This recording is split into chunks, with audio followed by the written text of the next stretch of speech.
रात के नर्म सन्नाटे में एक नन्ही बच्ची गुलाबी हिजाब ओढ़े एक चमकते सुनहरी रोशनियों से जगमगाते दरवाजे के सामने खड़ी थी। वो दरवाज़ा जैसे सितारों के राज अपने अंदर समेटे हुए था। दिल की धड़कनों के साथ इसने आहिस्ता सा कदम आगे बढ़ाया।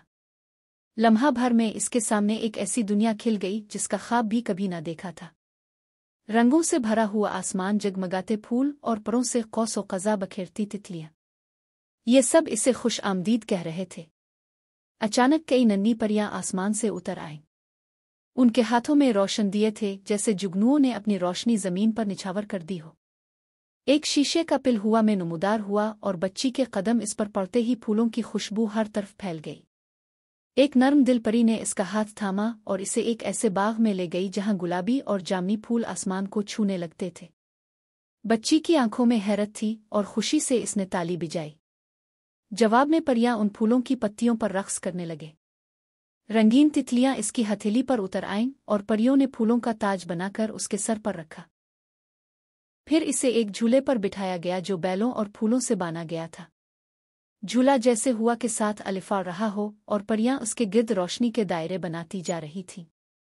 वो सब हंसी खुशी बड़े बड़े जादुई खुंबियों के दरमियान छप्पन छपाई खेलने लगे।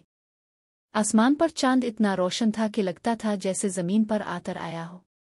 परियां जुगनुओं को आज़ाद करके आसमान को रोशनियों के दरिया में बदल देती है। झील के किनारे जहां पानी सितारों की तरह चमक रहा था, वो सब बैठ गए। परियों ने इसे एक ख्वाबों जैसा गुलाबी लिबास पहनाया और फिर वो जुलूस में शामिल हो गई।